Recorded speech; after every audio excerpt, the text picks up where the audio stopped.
Alright, new expansion's almost out, and you're thinking, what am I going to main?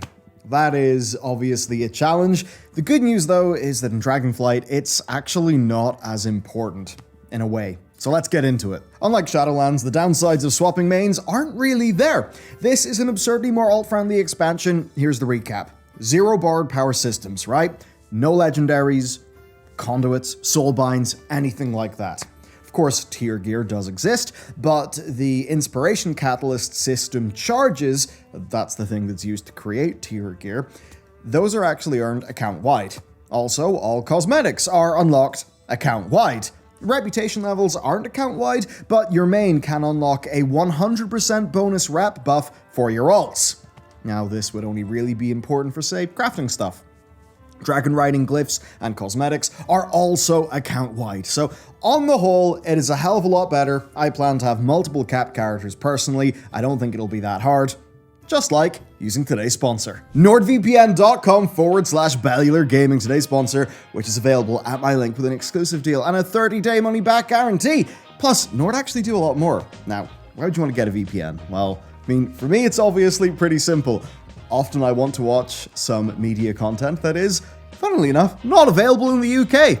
But I actually recently saw another example of this, you can almost call global arbitrage, where Tom Scott was able to save himself hundreds of pounds on rental cars. Because it turns out rental car providers can kind of extort you if you're renting in your destination country. So he just VPN'd back home and got the deal. So that's awesome, but also security and privacy. Your ISP will not know what sites you're using. They can't sell your browsing data to advertisers, nor can they prioritize some of the sites that you're using over others. Of course, they've also got Nord Locker for storage and Nord Pass for your passwords, which is such a time saver. Of course, their app and browser extension are all super easy for you to use, and you can get the exclusive offer at nordvpn.com/Bellular Gaming with a 30-day money-back guarantee. So, thanks to them for supporting our team for so long, and let's get into the video. Right then, what to main? What's the best spec in Dragonflight? That's a common question, and it's also the wrong question. Trust me in this one. I've been through this a lot. Here are a few graphs of DPS rankings throughout Shadowlands. You can see that they change all the time. So, you are best to select what you enjoy, and ideally a class that gives you some options, a bit of wiggle room. You will learn a spec that you enjoy and think is cool faster than if you were trying to try hard the flavor of the month spec that you saw some streamer tell you to play. Playing the most complex and mathematically superior spec also might be great in the hands of a theory crafter who plays WoW for 30 hours a week, but is that you? Will you actually be that good? If you always want to be optimal, then the more alt-friendly systems of this expansion will of course allow you to play flavor of the month specs with far less friction, which is great for the players who want to do that. But yeah, point is, these ranks will change a lot over the expansion, and now it's time for the real eye-opener. So this is the difference between 95th percentile and 50th percentile mythic rating. So these are good players.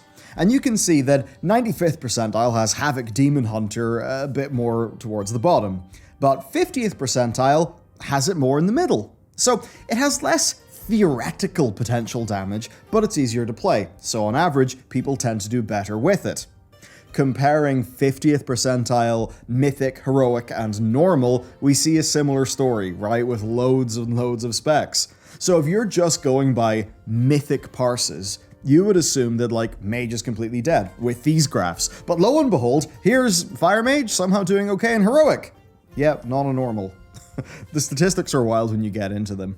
Look, there are clear flavor of the month specs in the game, yes, but hopefully here you actually get the point. These statistics need to be looked at broadly, not narrowly. What happens, you see, is the best players will flock to the specs with the most mathematical potential regardless of their gameplay complexity.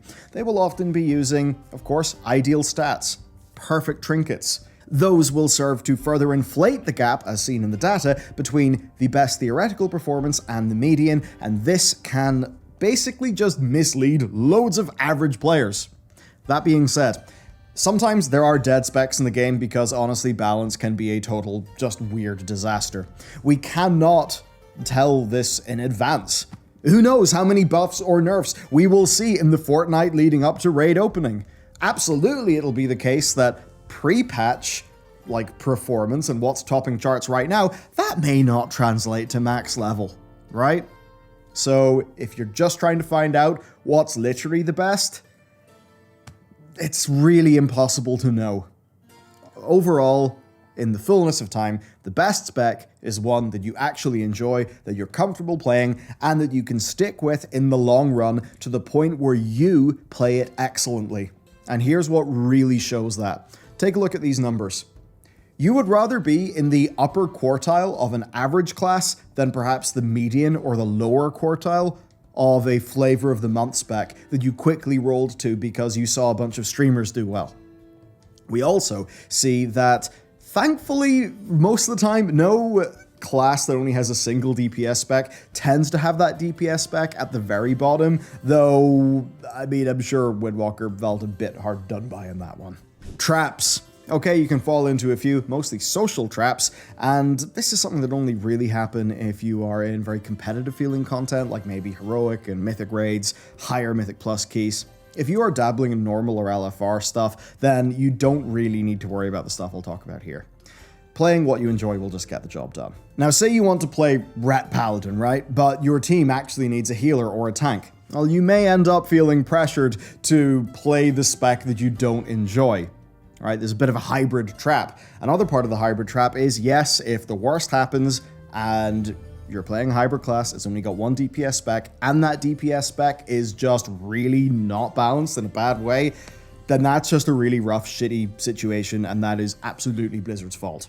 Playing a class with 3 DPS specs, like say a mage, a rogue, or a warlock, that at least gives you 3 shots at having a competitively balanced spec, which does mean you're never really going to feel turbo screwed by Blizzard's balance. Finally then, if you are playing with friends, consider team comps, that kind of thing. Here's like a broad table of like buffs and utility things. I mean, having a warlock as an example, that's dead handy for the health stones and summons, priests have got PI, you know, all that jazz. Work it out with your team. Okay, as for current opinion, nobody has made a serious tier list yet. It's that simple because it's literally impossible right now. I mean, there are things that maybe look like they could be better, but on pre-patch, we're seeing large balance passes. On beta, we're also seeing large balance passes. Shadow Priest seems a bit unfinished and really kind of weak, but who's to say Blizzard won't buff that up because, hey, it's the only priest DPS spec, it would be shit if it was not viable. We literally do not know any of this, and this is a time of uncertainty. What you've got to do is be comfortable with that uncertainty and perhaps try to keep your options open, especially given how the new talent system will represent a massive change to the game, and that will just make launch balance and all of that stuff quite something. And of course, there'll be launch balance. There'll be week 1 balance, week 2 balance, raid open balance, raid week balance. It'll all be like that. Blizzard will likely do multiple full balance passes of the game over the next few weeks. So the best way to choose, therefore, is something that actually appeals to you, that you can excel at, because it's inherently enjoyable. So next, I'm going to talk about how I took myself through this process and some things I think you should consider. Alright, my main thing is raiding, but I've actually enjoyed healing Mythic Plus a lot lately, and overall, I want to branch out more in the game, so healing and also doing some solo shuffle. So what does that look like? Okay, for me healing is a must, so that narrows it down to Monk, Priest, Evoker, Paladin, Druid, Shaman, for me. I would like to do some DPS as well, because I've always enjoyed that. So Druid, Paladin, and Monk, I think for me, they're really giving me all the options, they fulfill all 3 roles. For me though, Paladin is out of the running because I don't enjoy Holy. That's mostly because of the way that its mastery is designed, and overall it seems to be having some kind of funky design issues right now. As for Druid, it would be an awesome choice, but for me it's out of the running. Feral does feel much better, but it doesn't massively appeal to me as an aesthetic. Same goes for Balance, which in some ways is better, in some ways still has issues. And then Guardian is my least favorite spec in the game.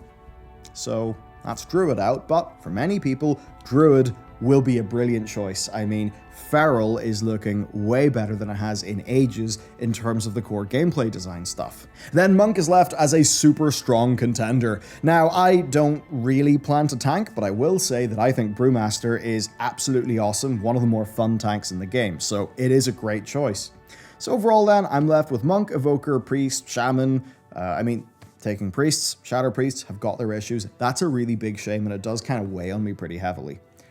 Outside of that, everything I've mentioned there is a fairly awesome choice, though I will note that while, like, say, we find Enhancement Shaman to be basically S tier in terms of gameplay and, like, have some really cool things to it, yeah, balance-wise, it seems to have issues right now. But again, who knows what Blizzard will do?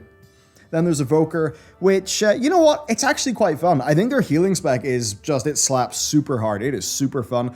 But overall, I don't think the Evoker really appeals to me massively. So taking into account theme and gameplay, for me, it is Monk versus Priest. Now, I like Windwalker, Mistweaver, Brewmaster. I love Disc, and I like Holy a lot. Shadow has its problems, though. Now, since I am mainly healing, and tanking is not that important to me, I have ultimately decided to go with Priest, even though Shadow has issues, and that's just because I accept that, and it's my personal preference. I like the theme. I think Disc is awesome. I really like Holy. Therefore, even though Shadow is borked, Priest is what I'm going to be very comfortable with for my main. And I would actually have came to a different decision where this Shadowlands. If this was Shadowlands, I would have went for Monk. And the reason why I say that is because having multiple characters is so much more doable in this expansion that if I want to do DPS, I'm actually happy to have, well, 2 or 3 characters in the game, right? And that is something I would not at all have considered in the past expansion. So because of that, I actually plan to have a warrior for PvP, and I'm probably going to level up my hunter too.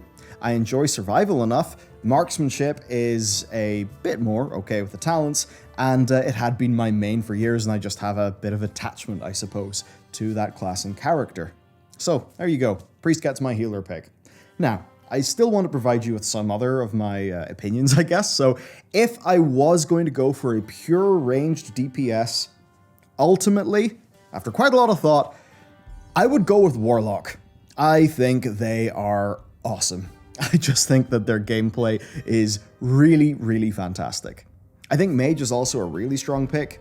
I did play Frost decently recently, and for me, Frost, like, it's quite fun and it's pretty simple, but I actually do get a bit bored of Frost over time. Fire's pretty cool, but Arcane doesn't really appeal to me. Now, if I was going to be going melee focused, I would just go based on whatever gameplay fantasy I think is the most cool, right? I mean, WoW just, I think, does actually a really good job with its melee specs. If I was going hybrid, then, as I said, it would either be Druid or Monk. For me, it would be Monk, but I think you'd be good with either. It just depends on what you think is cool. And the thing with this video is, you might be unsatisfied because I didn't just tell you the answer, right? But ultimately, you've got to understand that these rankings will change all the time. And rankings that apply to a mythic player probably won't apply to you. And real talk, if you're a mythic player, why the hell are you listening to me for class advice, right? Like, if you're watching this video, you're probably a normal raider, heroic raider, mid-level mythic plus, you just like dabbling around the world, that kind of thing. So that's why today's video is going to be all about how to actually think about choosing a main for yourself. And ideally, I'm trying to make it so that you can take what you learned from this video and pick something that you'll have the greatest chance of enjoying for a long period of time so that you won't feel like, you wasted a bunch of time on some spec. And I just worry that sometimes people see 95th percentile mythic and they see what's going really good there, they level a new character up, they don't get the results they expected, they don't feel that happy, they feel like they've wasted their time, and maybe they just stop playing. That's the point for me. Now, of course, also, Matt is around. He's also had to change his main, so let's see what Matt thinks. I personally have had a pretty big change of heart going into Dragonflight. So I've always wanted to main either tank or healer, historically, right? Because they never feel very gear reliant, it's easy to get into groups, and to be honest, you get a lot more work done with less minute-to-minute effort, like until you're like pushing gaze, if you're just kind of playing stuff, it just works, basically. But after falling in love with how rewarding it is to consistently top meters and know that you've actually earned it while playing Ninja over in FF14, then kind of seeing the way that Dragonflight DPS specs, at least a few of them, have a way higher skill ceiling now, I desperately want to chase that high. As always, having the other options open is sweet, like in a pinch, especially when, as Michael's been talking about, Dragonflight removes all the bullshit except for gearing. But I could viscerally feel the call of being a sweaty, toxic DPS mess. So my pick then is Feral Druid, and honestly, it's not even a choice, because it's what means the most to me. This character, Ursea, though it's after a faction, gender, and name change, is the very first character I made and mained. It was my main all the way from TBC and Wrath, so logging in to play just feels right. It might sound insane, but if you get it, you get it. There's something that's utterly magical about World of Warcraft characters like that. Druids themselves also have a pretty important vibe to them because, anytime something happens in Azeroth, Druids are there. They'll be there helping out. Silithis, Ashenville when it gets wrecked, they're always there helping stuff out. And they'll be there in the pre-patch as well. Same with Moonglade. What other, outside of Atreus maybe, what other class has a whole zone to themselves? Oh, and Night Elves are also due some good storytelling. Hopefully. The sad part of being Feral Druid is that I've been a Paladin main since Mists, but I feel the awful need to drop her now that the class feels so left behind in Dragonflight. It's not unplayable, right? No class is really unplayable, but I just know that the issues will be in the back of my head every time I play. But instead I get to answer the calling to return to Druid to avail of first those sweet Dragonflight upgrades, because it's way better, but also my favourite button in the game, Travel Form. That said, as Michael's been raving about, alt potential's pretty big, and on that, Monk is a tempting choice for me because Dragonflight Windwalker has, I don't know what it is about the philosophy change of combat, but it has the resources to press buttons all day long. It feels like it never runs out of energy or chi. Mistweaver is a complex and a satisfying way kind of healer, and while Brewmaster's got a little bit of button bloat, it's a little bit odd, it's a tank that's a fun challenge to optimize. And then Subrogue is another choice because you have to juggle 3 Covenant abilities, and that kind of melted my brain in a good way when I was testing. So that's on the cards too. So I guess historically I avoided skill ceilings because it felt like too much work for not enough gain, right? You could just go play, the easy class, do perfect amount of damage. But I think sometimes doing the thing that's hard ends up being a lot more rewarding. That's my logic anyway, right? I want to get the most fun possible out of WoW, and I feel like testing myself with a sweaty enough DPS spec will do just that. Feral Druid it's not maybe the most challenging, it's maybe not the most interesting, but in keeping your snapshotted bleeds up with Blood Talons it's a fun enough minigame that it takes a little bit of effort, takes a little bit of focus, while you also deal with, the mechanics of your M+ and the mechanics of your raid. And then the upgrades it got with Primal Wrath and, Rip and Tear, all of those kind of little nice things that are no longer hard to get because of how the talent tree is reworked. It just feels like Feral Druid is the one for me. And obviously, like I mentioned, all those alt classes are possible. I mean, even Enhancement Shaman maybe, because the Hailstorm Ice Strike combo is so fun. And that's the logic, right? It's a mixture of this is the character I care about, so I know I'm going to feel invested. This is the class that I feel I'm going to have fun being able to optimize, because that's, literally it's just a fun process. But anyway, that's my logic. I'll hand you back to Michael. So there you have it. That is me and Matt's choices for our mains going into this next expansion. My hope is that in you understanding how we came to our decisions, it can perhaps help you with what you want to do. So down in those comments, I just want you to do one thing. Let me know what your main is for Dragonflight and why. It'll be fascinating to see why everyone's made the decision they've made. All right, that's it for today's video. A big thanks to our sponsor for supporting us, and if you want to watch something next, well, check out this.